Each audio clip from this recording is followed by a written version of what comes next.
안녕하세요, 시니어 여러분. 지금 이 순간 거울 속에 자신을 한번 바라보시겠습니까? 혹은 잠시 눈을 감고 지난 세월을 떠올려 보시겠어요? 우리는 열심히 살아왔습니다. 자식들을 위해, 가정을 위해, 사회를 위해 숨가쁘게 달려왔죠. 하지만 이제 인생의 다음 막을 준비할 때가 왔습니다. 혹시 이런 생각해 보신 적 없으세요? 과연 나는 후회 없는 노년을 맞이할 수 있을까? 남은 내 인생 이대로 괜찮은 걸까? 어쩌면 우리는 지금까지 나 자신보다는 남의 시선에 혹은 막연한 기대감에 더 많은 것을 쏟아부었는지도 모릅니다. 하지만 이제는 변해야 합니다. 오늘 시공톡이 여러분께 제안하는 3가지 고독한 결단은 남은 인생을 진정으로 나답게, 자유롭게, 행복하게 살아가기 위한 마지막 기회이자 가장 현명한 선택이 될 것입니다. 이 결단들을 통해 당신의 황혼은 찬란한 황금빛으로 물들 것입니다. 안녕하세요. 시간과 공간을 초월하는 시니어 공감톡, 시공톡입니다. 여러분의 구독과 좋아요는 저희에게 큰 사랑이며 영상을 제작하는데 큰 힘이 됩니다.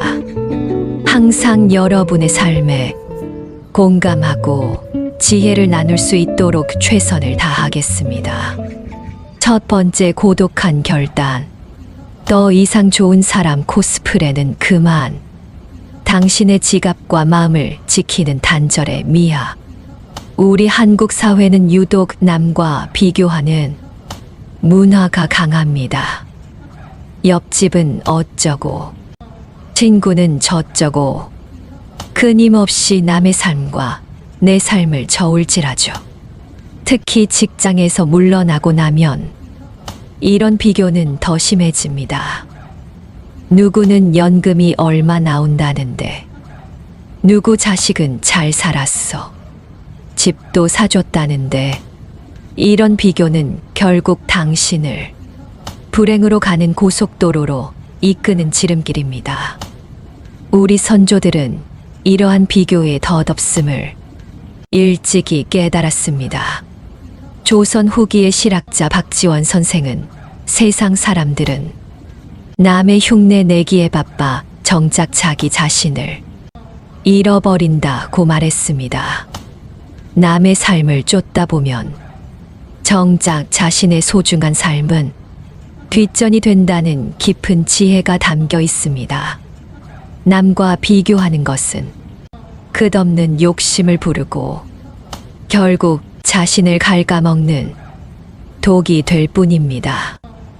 이제는 남의 시선에서 벗어나 당신의 삶을 있는 그대로 받아들이고 만족하는 용기가 필요합니다. 그리고 또 하나, 바로 자녀에 대한 집착입니다.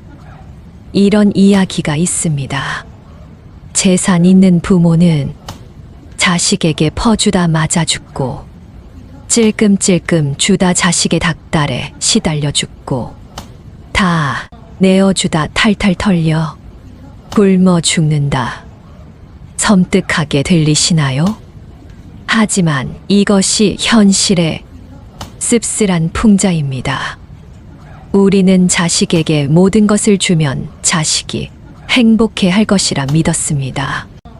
하지만 그 결과 노년의 자식에게 버림받거나 가진 것 없이 빈털터리가 되는 뉴스들을 우리는 너무나 자주 접합니다.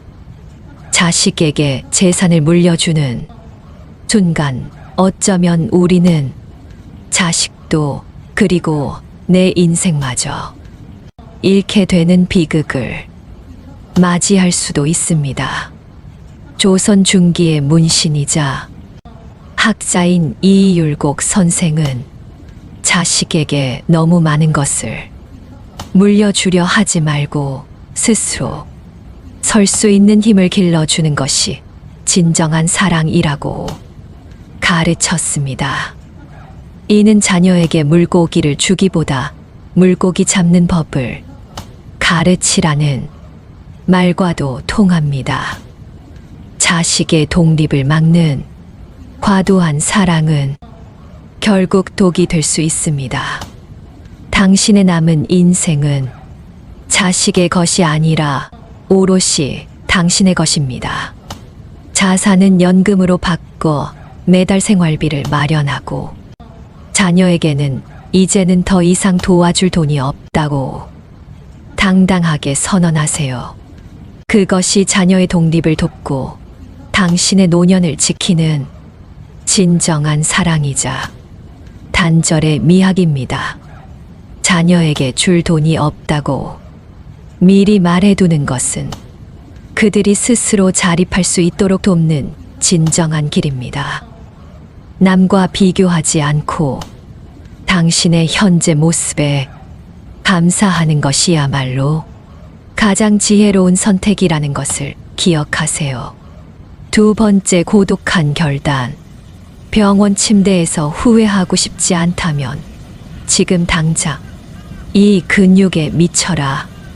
누구나 오래 살고 싶어 합니다. 하지만 병원 침대에 누워 지내는 긴 수명이 과연 행복할까요? 100세 시대를 살아가면서 가장 중요한 것은 얼마나 오래 사느냐가 아니라 얼마나 건강하게 움직이며 살 수 있느냐입니다. 75세부터 25년을 병원에서만 보내는 100세 인생과 87세까지 텃밭을 가꾸고 여행을 다니며 활기차게 살다 가는 인생 중 어느 쪽이 더 행복할까요? 답은 명확합니다. 우리 선조들은 일찍이 몸과 마음의 건강을 중요하게 여겼습니다. 조선시대 의학서인 동의보감에는 몸이 건강해야 마음도 평화롭고 마음이 평화로워야 삶이 즐겁다는 가르침이 담겨 있습니다. 이는 곧 육체적 건강이 정신적 행복의 기반이 됨을 강조하는 것입니다. 단순히 오래 사는 것을 넘어 삶의 질을 높이는 건강한 생활이 얼마나 중요한지 알 수 있습니다. 60대가 되면 우리 몸은 서서히 변합니다. 특히 가장 중요한 변화는 근육량의 감소입니다. 흔히 살이 빠지면 좋다고 생각하지만 60세 이후에는 이야기가 다릅니다. 살이 빠지면서 근육까지 줄어들면 70대, 80대 근감소증으로 인해 거동이 불편해지고 결국 다른 사람의 돌봄이 필요해질 수 있습니다. 90대가 되어서도 스스로 걸어 다니고 가고 싶은 곳에 가고 맛있는 음식을 맛보려면 지금 이 순간 근육을 지켜야 합니다. 특히 중요한 것은 바로 하체 근육, 즉 다리 근육입니다. 종아리가 굵어야 합니다. 조선시대 선비들은 건강을 위해 매일 아침 저녁으로 산책을 하고 단련하는 것을 게을리하지 않았다고 합니다. 그들은 걷는 것이 곧 건강의 근본임을 알았던 것이죠. 간단히 확인하는 방법이 있습니다. 양손 엄지와 집게 손가락으로 동그라미를 만들어 종아리, 가장 두꺼운 부분을 감싸보세요. 손가락이 닿지 않을 정도로 굵다면 건강한 상태입니다. 하지만 손가락이 만나거나 겹쳐진다면 근육이 부족할 가능성이 높으니 각별히 주의해야 합니다. 지금 당장 거창한 운동을 시작할 필요 없습니다. 매일 한 정거장 먼저 내려 걷거나 엘리베이터 대신 계단을 이용하는 작은 움직임부터 시작해 보세요. 꾸준한 다리 운동과 충분한 단백질 섭취는 노년 건강을 지키는 열쇠가 됩니다. 은퇴 후에 운동하겠다는 생각은 버리세요. 지금 바로 시작해서 남은 반백년을 살아갈 튼튼한 근육을 미리 만들어 놓아야 합니다. 당신의 두 다리가 곧 당신의 자유를 지켜줄 것입니다. 세 번째 고독한 결단. 내 남은 시간 80%는 쓰레기였다. 드디어 진짜 나를 찾아 떠나는 마지막 여정. 우리는 흔히 인생은 짧다고 말합니다. 그런데 혹시 당신의 인생 중 80%는 어쩌면 불필요하거나 중요하지 않은 것에 낭비되었을지도 모른다는 생각을 해본 적 있으신가요? 모든 성과의 80%는 20%의 노력에서 비롯된다는 파레토 법칙처럼 인생도 마찬가지입니다. 우리는 화려한 레스토랑에서의 식사, 값비싼 외제차, 큰 집에 살기를 갈망했습니다. 하지만 돌아보면 그런 것들은 사실 그리 중요하지 않은 잊어도 괜찮은 80%에 속할 때가 많습니다. 진정으로 중요한 20%는 무엇일까요? 바로 가족과 함께 밥 한 끼를 먹을 수 있는 시간, 내 두 발로 내가 좋아하는 곳에 갈 수 있는 체력, 내가 좋아하는 음악을 듣고 책을 읽을 수 있는 나만의 공간입니다. 나머지는 아무래도 상관없습니다. 우리 선조 중에는 이러한 삶의 본질을 꿰뚫어 본 분들이 많습니다. 조선시대의 대표적인 학자, 퇴계 이황 선생은 진정한 행복은 외부에 있지 않고 자신의 마음속에 있다고 가르쳤습니다. 화려한 명예나 부귀영화가 아닌 소박한 일상 속에서 만족을 찾고 내면의 평화를 추구하는 것이야말로 진정한 행복이라는 뜻입니다. 이는 겉으로 보이는 것에 집착하지 않고 삶의 핵심적인 가치에 집중하라는 메시지와 맞닿아 있습니다. 60대 이후는 사회적 역할에서 물러나고 자녀를 독립시키면서 비로소 온전히 자유로워질 수 있는 시기입니다. 그동안 남의 시선에 갇혀 남자다워야 한다, 여자다워야 한다, 좋은 사람이어야 한다는 압박감 속에 살았다면 이제는 그 모든 것을 내려놓으세요. 자기 자신에게 솔직하고 충실한 시간을 보내는 것이 가장 중요합니다. 혼자를 즐길 줄 아는 능력을 키우세요. 배우자를 잃어도 친구가 줄어도 고립되지 않는 느슨한 관계들을 만들어 보세요. 단골 식당 주인, 복지관 선생님, 봉사활동 모임 등 다양한 사람들과 가벼운 교류를 이어가는 것이 당신의 삶을 지탱하는 든든한 안전망이 될 것입니다. 조선시대의 많은 선비들은 자연 속에서 홀로 사색하며 내면을 다스리는 것을 최고의 즐거움으로 여겼습니다. 혼자 있는 시간을 통해 진정한 나를 발견하고 세상의 번잡함에서 벗어나 평온을 찾는 지혜를 배울 수 있습니다. 이제는 과거의 후회나 미래에 대한 과도한 기대도 버리세요. 행복이 무엇인지 너무 복잡하게 생각하지 마세요.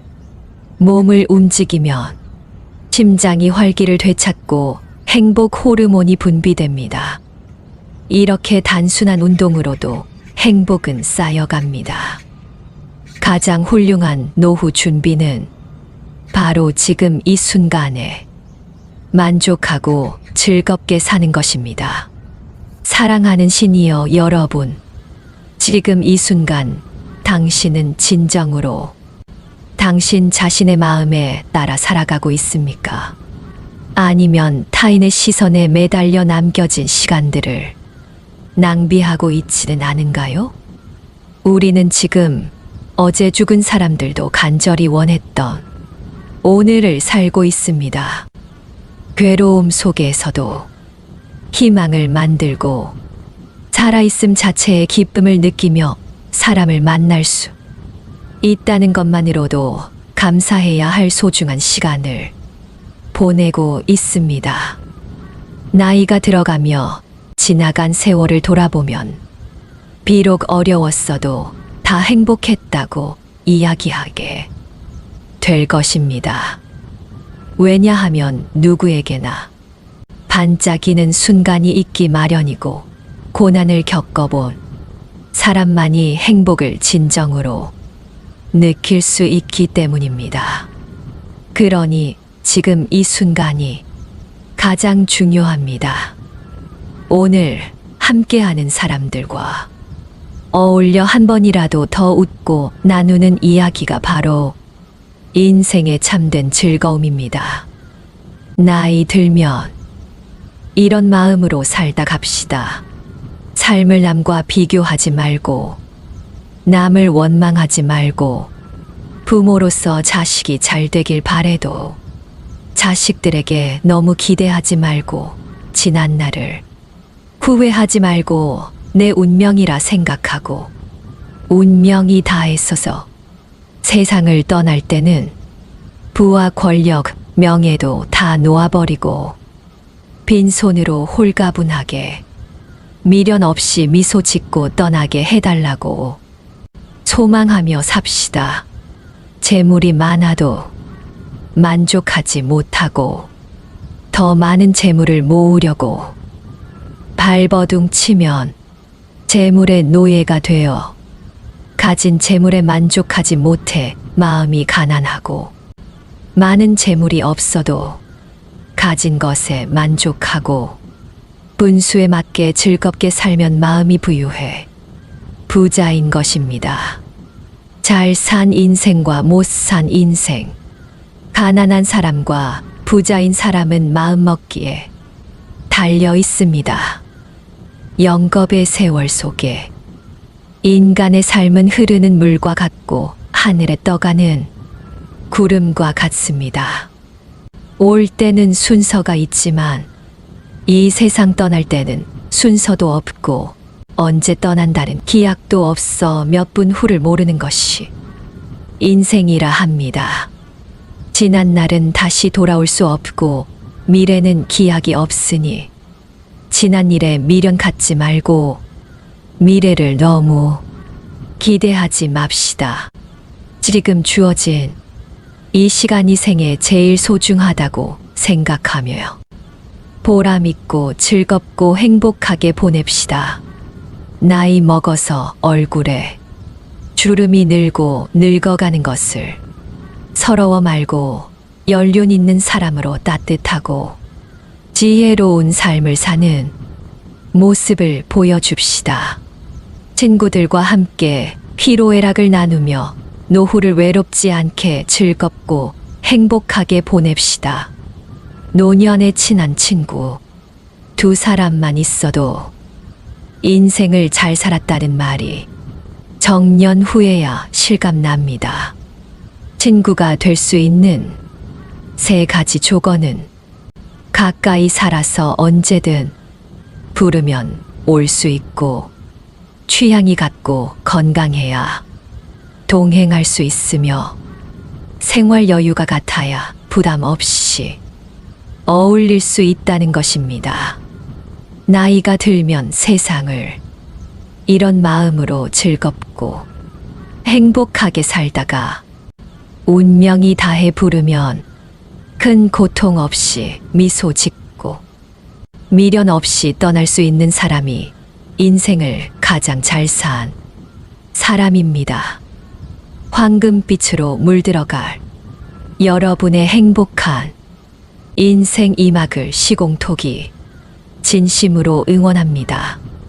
오늘 영상이 여러분의 인생, 후반전을 설계하는데 작은 도움이 되셨기를 바랍니다. 사랑받기보다는 사랑을 주는 사람이야말로 세상의 진정한 주인공입니다.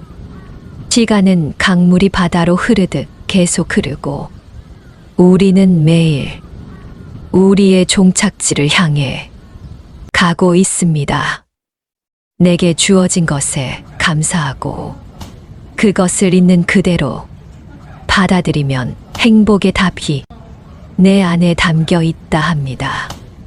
행복은 멀리 있는 것이 아니라 지금 여기 내 마음 속에 담겨 있는 것입니다. 인생이란 바로 여기 지금입니다. 행복을 느낄 시간과 공간, 그리고 사람은 다른 곳이 아닌 바로 지금 내 앞에 있습니다. 끝까지 경청해 주셨어. 감사합니다. 지금까지 시간과 공간을 초월하는 시니어공 감톡 시공톡입니다.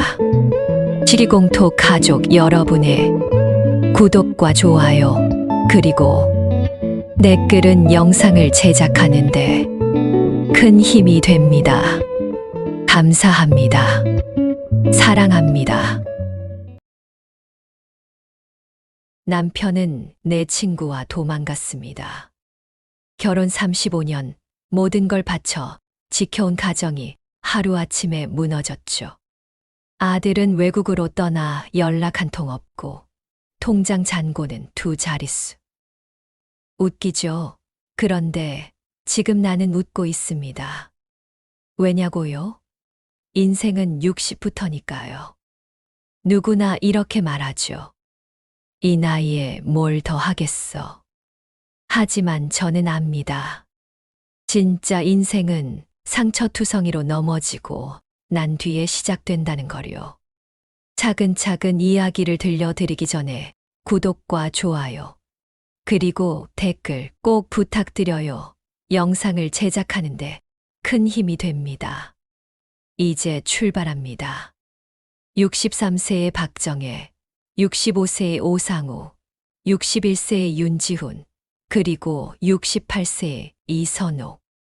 이들은 모두 60대에 들어서면서 인생이 송두리째 뒤집혔습니다. 가족의 배신, 건강의 붕괴, 사업의 파산, 그리고 잃어버린 꿈. 어떤 이는 무너졌고 어떤 이는 다시 일어섰습니다. 당신은 지금 몇 살이신가요? 혹시 이미 너무 늦었다고 생각하시나요? 그렇다면 이 네 사람의 이야기를 끝까지 들어보십시오. 이들의 후회와 깨달음 속에서 당신의 남은 시간이 어떻게 빛날 수 있는지 확실히 보게 될 테니까요. 65세의 오상우 씨는 은퇴를 손꼽아 기다렸습니다. 직장에서의 고된 시간은 끝났고 이제는 아내와 여행도 다니고 취미 생활도 하고 친구들과의 산행 모임도 마음껏 나갈 수 있을 거라 생각했죠.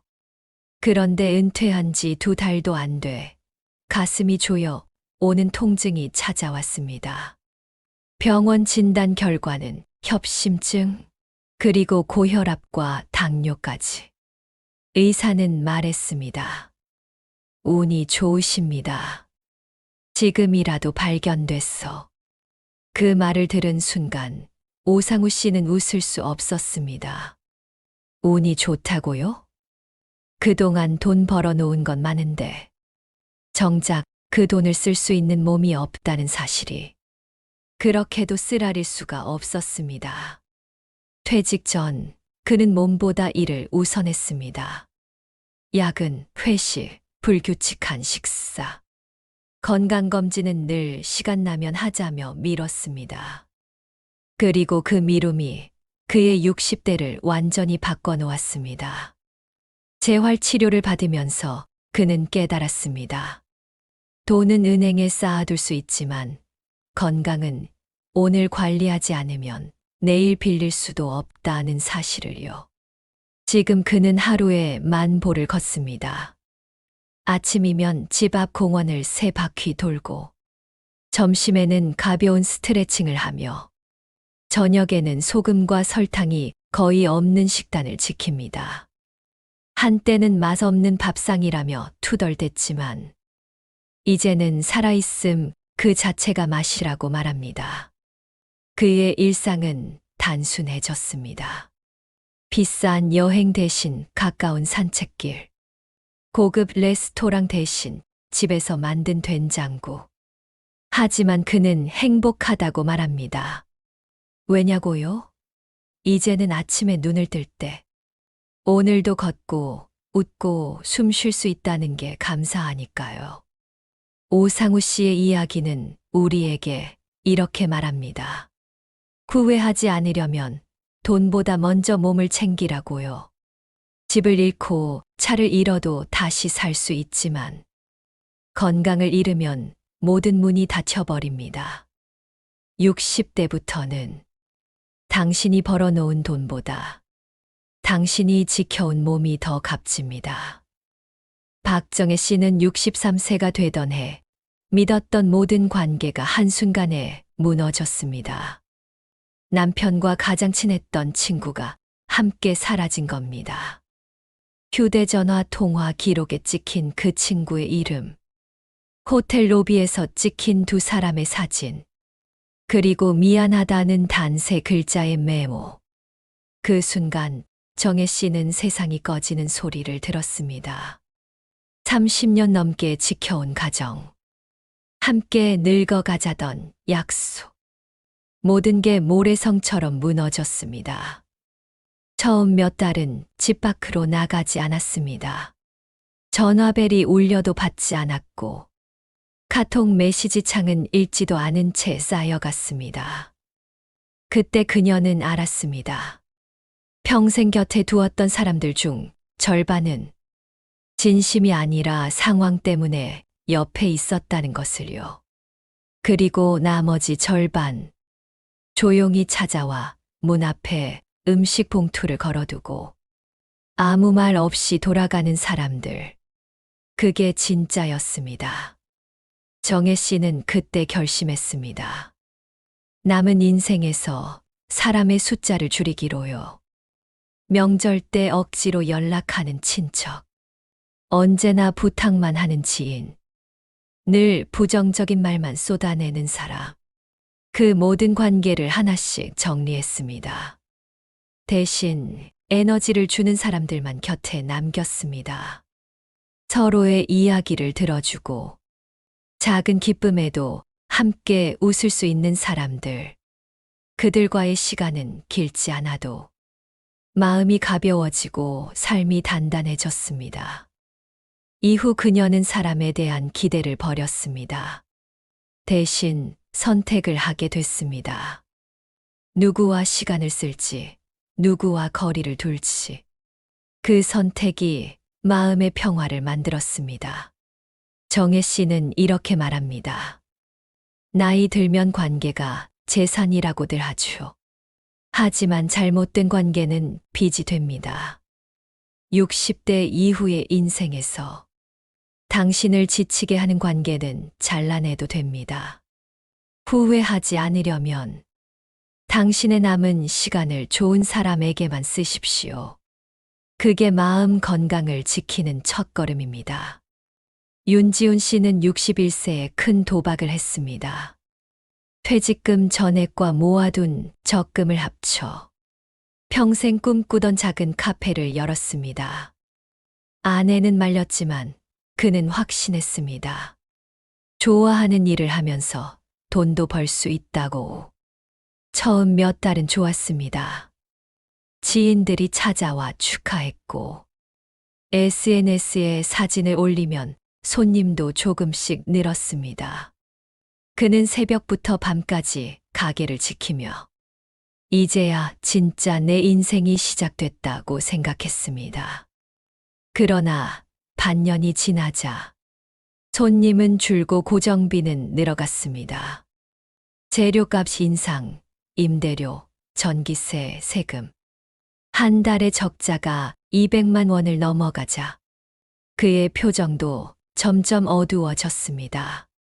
결국 1년 만에 가게를 정리했습니다. 남은 건 빚, 그리고 깊은 후회였습니다. 그는 깨달았습니다. 돈은 내가 꿈을 실현하는 도구여야 하는데, 내가 돈의 노예가 돼버렸구나. 폐업 후, 그는 재정 상담을 받았습니다. 적은 돈이라도 안정적인 수익 구조를 만들고, 남은 자산을 지키는 방법을 배웠습니다. 투자 공부를 시작했고, 필요 없는 소비를 줄였습니다. 놀라운 건 돈을 목적에서 도구로 바라보니 삶의 무게가 가벼워졌다는 겁니다. 카페 대신 그는 주 3일 파트타임 일을 하며 수입의 일부를 여행 적금에 넣습니다. 매달 10만 원씩 넣는 작은 적금이지만 그 돈이 쌓이면 그는 내가 원하는 삶을 위해 준비하고 있다는 확신을 느낍니다. 지훈 씨는 말합니다. 돈이 많다고 인생이 풍요로워지는 건 아니에요. 그 돈을 어디에, 어떻게 쓰느냐가 중요하죠. 60대 이후의 인생에서 돈은 더 이상 인생의 목표가 아닙니다. 당신이 사랑하는 사람과 시간을 보내고 하고 싶은 일을 할 수 있도록 도와주는 도구입니다. 후회하지 않으려면 돈을 쫓는 대신 돈이 당신을 위해 일하게 만드십시오. 이선옥 씨는 68세가 되던 해 거실 장롱 깊숙이 넣어둔 작은 상자를 꺼냈습니다. 그 안에는 오래된 연필, 바렌 스케치북, 그리고 20대 시절 그리다만 풍경화 한 장이 있었습니다. 선옥 씨의 꿈은 화가였습니다. 하지만 20살 아버지가 갑자기 세상을 떠나면서 그녀는 미술학원 대신 식당으로 향했습니다. 동생들 학비를 대고 결혼하고 아이를 키우고 남편 사업 부도를 수습하느라 붓을 잡을 시간은 단 하루도 없었습니다. 그렇게 40년이 흘렀습니다. 이제 아이들은 모두 독립했고 남편과는 조용히 각자의 길을 가게 됐습니다. 혼자 남은 집에서 그녀는 오래된 스케치북을 꺼내며 이상하게 눈물이 났습니다. 이게 아직도 나를 기다리고 있었네. 처음엔 손이 떨렸습니다. 선이 엉뚱한 곳으로 튀고 색깔은 마음처럼 섞이지 않았습니다. 하지만 이상하게 그 시간이 행복했습니다. 아무도 시키지 않은 일을 아무 목적 없이 그저 내가 좋아서 하는 시간. 그녀는 동네 문화센터에 그림 교실에 등록했습니다. 처음엔 이 나이에 뭘 하냐는 시선이 있었지만 곧 그 시선은 사라지고 함께 웃고 배우는 동료들이 생겼습니다. 6개월 후 그녀의 첫 전시회가 열렸습니다. 작은 카페 구석, 조그만 액자에 걸린 풍경화였지만 그 앞에 서 있는 그녀는 세상 누구보다 당당했습니다. 그날 밤 그녀는 일기장에 이렇게 썼습니다. 꿈은 늙지 않는다. 늙는 건 꿈을 꺼내지 않는 사람이다. 60대 이후의 인생에서 당신이 미뤄둔 꿈은 더 이상 사치가 아닙니다. 그건 당신을 다시 살아있게 만드는 가장 강력한 연료입니다. 후회하지 않으려면 장롱 속에 넣어둔 꿈을 꺼내십시오. 그 꿈이 당신의 남은 시간을 빛나게 만들 겁니다. 60대가 되고 나서야 깨달았습니다. 남은 인생 누구를 위해서 살았던 걸까? 가족을 위해, 남편을 위해, 아이들을 위해. 그렇게만 살았는데 정작 그 나를 위한 시간은 없었더라고요. 윤지훈 씨가 다시 공부를 시작한 것도 이 때문입니다. 처음에는 스마트폰 앱 사용법부터 배웠습니다. 그게 어려워서 한숨도 많이 나왔지만 배울수록 세상이 넓어진다는 걸 알게 됐습니다. 박정혜 씨는 요가를 시작했습니다. 처음엔 몸이 따라주지 않아 좌절했지만 매일 숨 고르기와 명상을 하면서 마음이 차분해졌습니다. 내 몸과 마음을 사랑하는 법을 배운 거죠. 이선옥 씨도 이제는 그림뿐 아니라 시 낭송 모임, 여행 동호회에도 참여합니다. 예전 같으면 그 나이에 무슨 짓이냐는 시선을 견뎌야 했지만 이젠 그런 말들이 아무것도 아니라는 걸 압니다. 오상우 씨는 작은 카페에서 자원봉사를 시작했습니다. 돈을 버는 게 아닌 사람들과 소통하며 나눔의 기쁨을 배우는 시간이 되었죠. 이들의 공통점은 무엇일까요? 바로 자기 자신에게 투자했다는 것입니다. 나이를 이유로 배움을 멈추지 않고 나를 돌보고 마음을 가꾸고 삶의 질을 높이기 위해 시간과 노력을 쏟았습니다. 우리는 흔히 말합니다. 60대에는 이제 모든 게 끝났다고. 하지만 그건 착각입니다. 인생은 나이가 아니라 내가 어떻게 쓰느냐에 따라 달라집니다. 후회하지 않으려면 하루라도 빨리 나에게 투자하십시오. 배움도 좋고, 운동도 좋고, 새로운 도전도 좋습니다. 그 모든 시간이 당신의 인생에 가장 값진 자산으로 돌아올 것입니다. 당신이 자신을 사랑하는 법을 배울 때 세상도 당신을 사랑하게 됩니다. 지금까지 들려드린 네 사람의 이야기는 특별하지 않습니다. 우리 주변 어디에서나 볼 수 있는 평범한 삶의 단면들입니다. 하지만 그 평범함 속에서 우리는 진짜 인생 60부터를 발견했습니다. 60대는 끝이 아니라 새로운 시작입니다. 이제부터 당신의 인생은 더 이상 남의 인생이 아니라 오롯이 당신 자신의 것입니다. 첫째, 건강이야말로 가장 소중한 자산임을 기억하십시오. 몸이 건강해야 마음도 자유롭고 당신이 꿈꾸는 삶을 향해 한 걸음씩 나아갈 수 있습니다. 둘째, 관계는 선택입니다. 무조건 많다고 좋은 게 아니라 당신에게 힘이 되고 위로가 되는 사람들과 시간을 보내세요. 관계에 쏟는 에너지 역시 절약하고 투자하는 법을 배워야 합니다. 셋째, 돈은 목적이 아니라 도구입니다.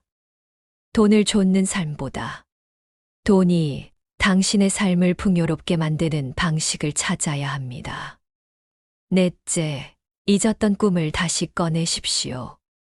나이는 숫자에 불과하며 꿈을 꾸는데 늦은 때는 없습니다.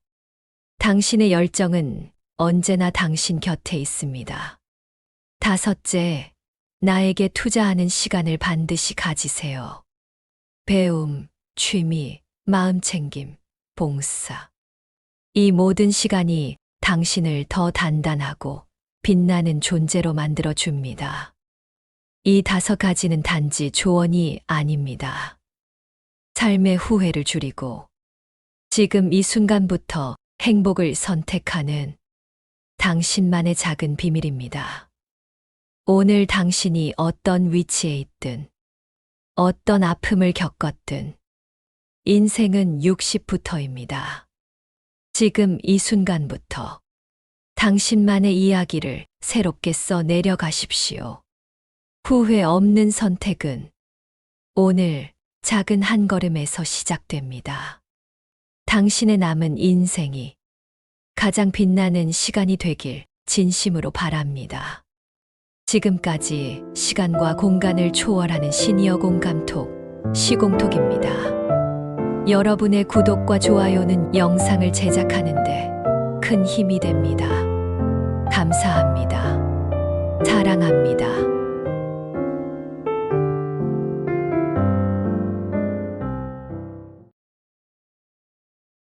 안녕하세요. 시니어 공감토 시공톡입니다. 시간을 건너온 이야기, 마음을 울리는 진심, 오늘도 당신과 함께 나누려 합니다. 오늘 제가 들려드릴 이야기는 70년을 살고 나서야 비로소 알게 된 인생의 진리에 관한 겁니다. 살다 보면요, 정말 뜻대로 되지 않는 날들이 있습니다. 믿었던 사람에게 배신당하고 내가 옳다고 믿은 길이 절벽으로 이어질 때도 있었죠. 그때는 세상이 무너지는 줄 알았습니다. 그런데 이상하죠. 그 모든 날이 지나고 나니 제 삶에 꼭 있어야 했던 교과서에 없는 수업이었더군요. 지금 이 이야기를 듣고 계신 여러분도 어쩌면 그런 길 위에 서 있을지도 모릅니다. 그래서 이 이야기를 나누고 싶었습니다. 아, 나만 이런 게 아니었구나. 그렇게 마음 한켠이 가벼워지셨으면 그걸로 충분합니다. 이 방송은 인생의 마지막 장이 아니라 지금부터가 가장 소중한 한 페이지임을 믿는 분들과 함께합니다. 구독, 좋아요. 요즘은 그 말이 다소 가볍게 느껴지기도 하죠. 하지만 저는 감히 이렇게 말하고 싶어요. 당신의 손끝 하나가 누군가의 오늘을 살게 할 수도 있습니다. 구독과 좋아요는 이 이야기가 더 멀리 가는데 큰 힘이 됩니다. 꾹 눌러주세요. 그럼 이제 저의 이야기를 하나씩 들려드릴게요. 70년을 살아보니 결국 내 삶을 바꾼 5가지 진리. 그 첫 장을 지금 함께 펼쳐볼까요? 첫 번째 진리는 고통은 내 인생을 망치지 않았다입니다. 29살. 그해 겨울은 유난히도 추웠습니다. 지갑 속에는 1,000원짜리 지폐 3장, 배달 알바로 채워넣은 손가락은 갈라지고 얼어붙어 있었죠. 그날 마지막 월세 독촉장을 받았을 때 저는 생각했습니다. 아, 끝났구나. 내 인생은 여기까지다. 하지만 지금 그 겨울을 다시 떠올리면 나는 조심스럽게 이렇게 말하게 됩니다.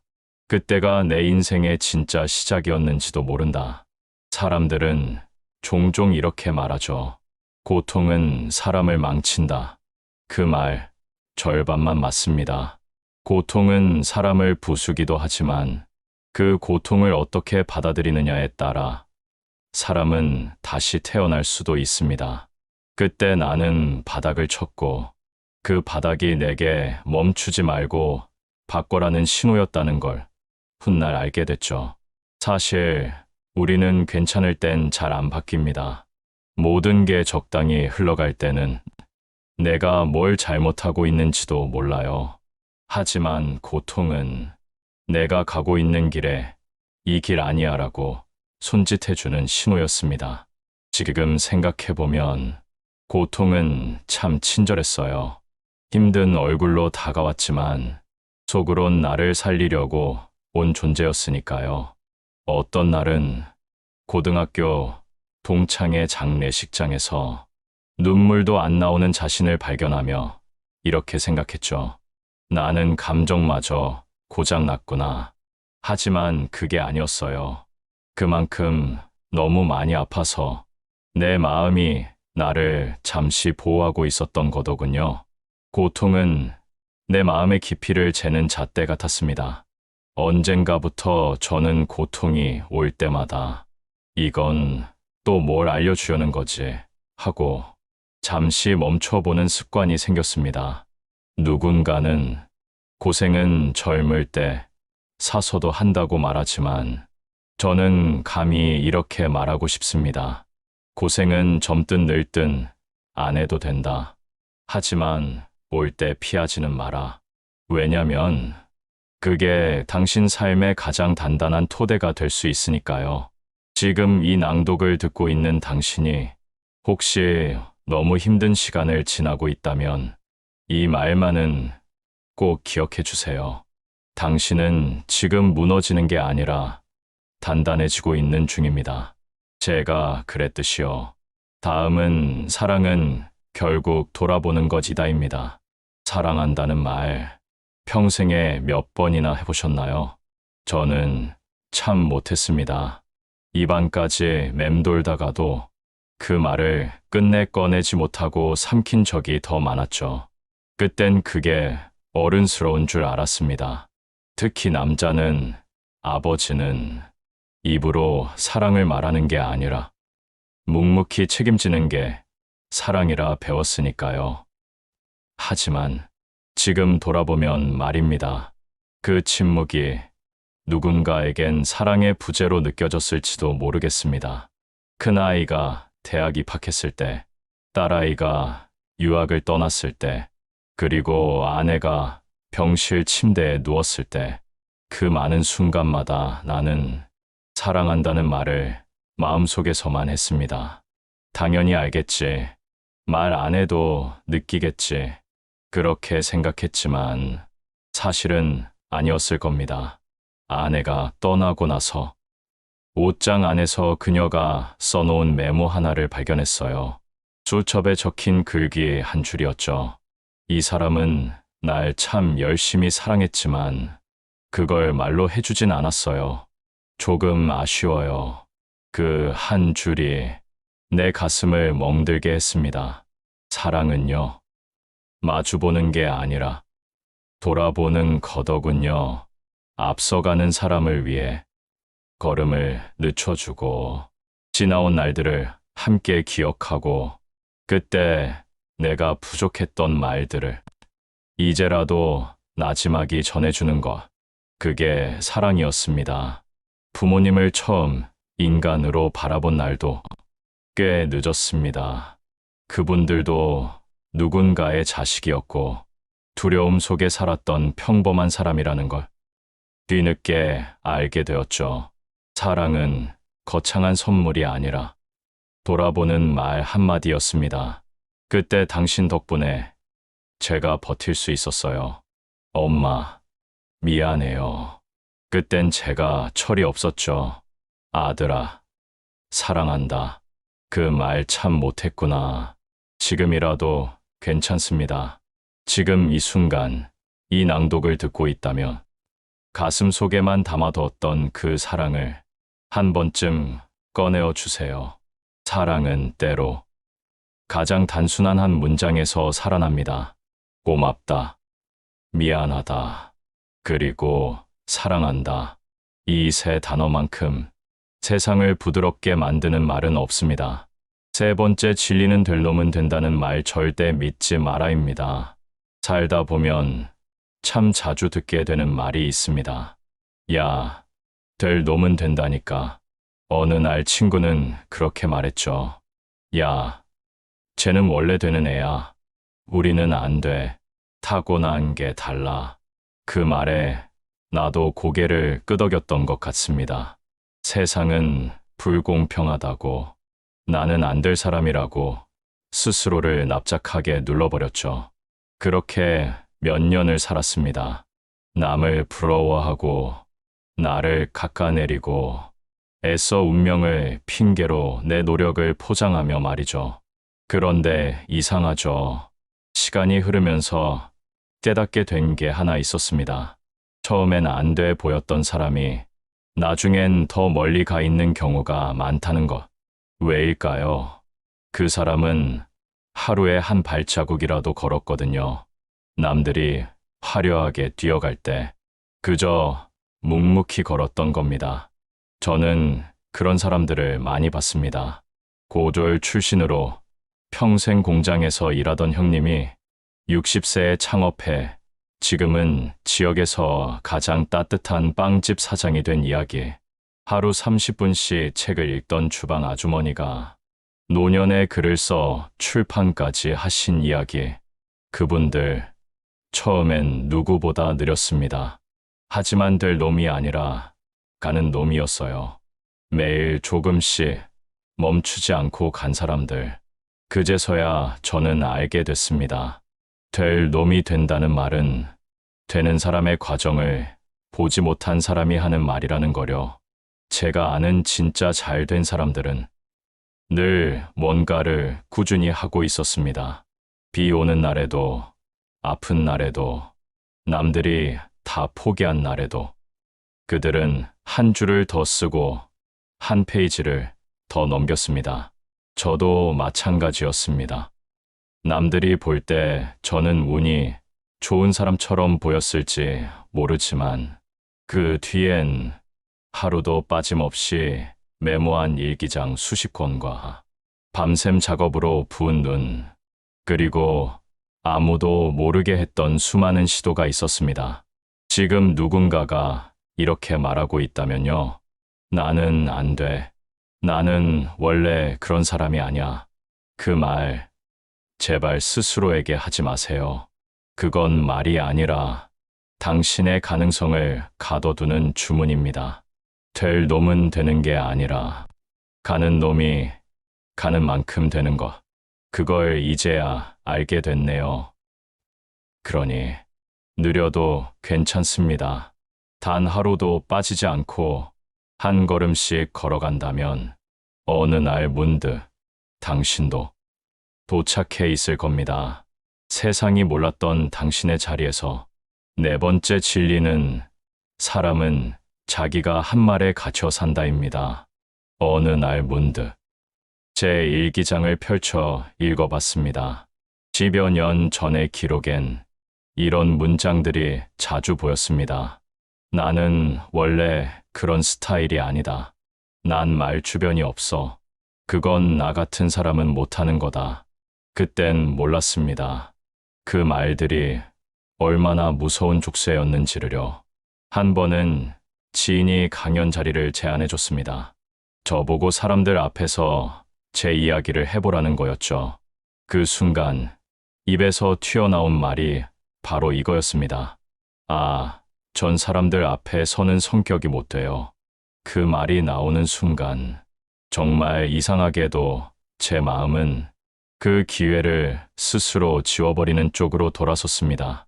기대 대신 회피, 설렘 대신 회의, 그리고 그런 날이 반복됐습니다. 시작조차 해보기 전에 내가 못할 거야라는 말을 먼저 꺼내는 버릇, 그 말들이 제 삶을 점점 좁게 만들고 있었어요. 그 후로 저는 한 가지 실험을 해봤습니다. 내가 자주 하는 말들을 조용히 녹음해 듣고 글로 옮겨 적는 겁니다. 처음엔 민망했지만 나중엔 놀랄 수밖에 없었습니다. 제 입에서 나오는 말 대부분이 저를 작게 만들고 있더군요. 나는 그런 사람 아니야.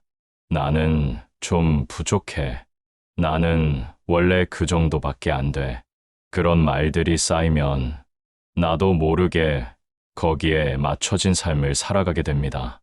더 넓은 세상이 있어도 나는 스스로 좁은 방 안으로 들어가는 셈이죠. 그런데 그 말들을 의식적으로 바꿔보면 어떨까요? 예를 들면 이런 식입니다. 나는 그걸 아직 안 해봤다. 한번 도전해보면 좋을 것 같다. 내가 할 수 있을지도 몰라. 이런 말들을 입에 담기 시작하니 이상하게도 마음도 달라지더군요. 기회 앞에서 겁이 나도 일단 해보자는 생각이 먼저 들었고 그 생각이 내 삶을 조금씩 넓혀주었습니다. 말은 단순한 소리가 아닙니다. 자기 암시이자 자기 운명의 설계도입니다. 제가 만난 어떤 어르신은 90세 생신날 이런 말씀을 하셨습니다. 사람은 결국 자기가 한 말대로 살아가게 돼. 그러니 젊을 땐 특히 말 조심해야지. 그 말이 결국 그 사람 운명을 만들어. 그 말이 가슴을 치더군요. 그래서 지금도 저는 입 밖으로 나오는 말에 조심합니다.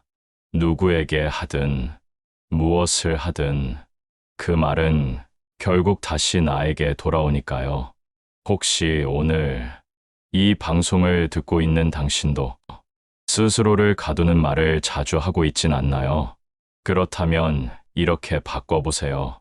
나는 아직 그걸 배우는 중이다. 나는 생각보다 더 강한 사람이다. 그리고 꼭 하루에 한 번쯤은 이 말을 소리내어 말해보세요. 나는 내 삶을 다시 쓰고 있다. 말은 곧 현실이 됩니다. 당신의 말이 당신의 다음 날들을 열어주길 바랍니다. 5번째 진리는 결국 삶은 나 자신을 허락하는 일이었다입니다. 내가 나를 인정한 건 어느 조용한 아침이었습니다. 평소처럼 일찍 눈이 떠졌고 달그락거리는 주방 소리 대신 창밖에서 새소리만 들리던 날이었죠. 그 순간 문득 지금 이 삶 나쁘지 않다 라는 말이 마음속에서 올라왔습니다. 신기했어요. 별 따를 것 없는 하루였는데 그 하루를 마주한 내가 너무도 평화롭게 느껴졌습니다. 나는 늘 누군가가 되어야만 했습니다. 더 대단한 사람, 더 인정받는 사람, 더 강해 보이는 사람. 그래서 허락하지 않았어요. 실수하는 나를, 늦게 출발한 나를, 쉬고 싶어 하는 나를. 하지만 살아보니 인생은 결국 나 자신을 허락하는 일이더군요. 다른 누군가가 아닌 지금 이대로의 나를 받아들이는 순간부터 비로소 삶은 내 것이 되었습니다. 남과 비교하느라 지친 날들, SNS 속 남의 삶을 부러워하며 내 일상을 깎아내리던 시간들, 그 모든 시간의 끝에 서서 나는 조용히 이렇게 말했습니다. 괜찮아. 그래도 잘 살아왔어. 내가 잘 살아왔다고 말할 수 있는 이유는 완벽했기 때문이 아닙니다. 넘어지고, 틀리고, 망한 적도 많았지만, 그때마다 다시 일어나려고 애썼기 때문이죠. 그 노력이 결국 나라는 사람을 만들었습니다. 우리는 종종 너무 늦게 압니다. 삶이란 게 엄청난 성취가 아니라 매일 나 자신과 화해하는 과정이라는 걸 더는 누구에게 증명하지 않아도 괜찮아요. 더 높이 올라가지 않아도 지금 있는 자리에서 당신이 당신 자신에게 허락을 내리면 그게 바로 진짜 시작입니다. 그리고 무엇보다 삶은 나를 사랑하는 일이라는 걸, 그 누구보다 내가 나를 응원해야 비로소 세상이 내 편이 된다는 걸. 그래서 저는 지금 이 방송을 듣고 있는 당신에게 조심스럽게 묻고 싶습니다. 당신은 오늘 자신을 허락해 주셨나요? 지금의 당신도 괜찮다고 따뜻하게 말해 주셨나요? 만약 그렇지 못했다면 이 말을 선물로 드리고 싶습니다. 괜찮아. 지금도 충분히 잘하고 있어. 이제 내 삶의 방향키는 남이 아니라 내가 쥐고 갑니다. 천천히, 단단하게, 그리고 한 걸음씩 내가 만든 길 위를 걸어가겠습니다. 어느 날, 한 청취자 분께서 이런 말씀을 남기셨어요. 당신의 이야기를 들으면서 저도 제 인생을 처음으로 돌아봤습니다.